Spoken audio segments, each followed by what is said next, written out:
Hello everyone, welcome back to How Logical. In today's episode, I'm going to show you how to create bold text on Telegram.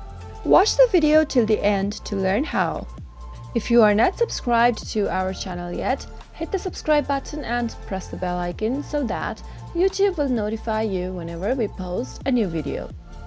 Go to your Telegram application and click it open.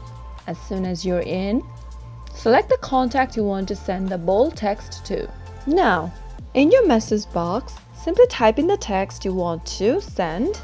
After you're done typing the text, enter an asterisk sign to the both sides of text. Remember to enter 2 of the asterisk signs, just like this. As you can see, 2 asterisk signs, and I'm starting my text and close it with 2 asterisk signs at the back as well.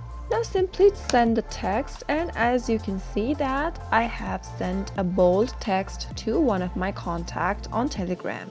That is all for today.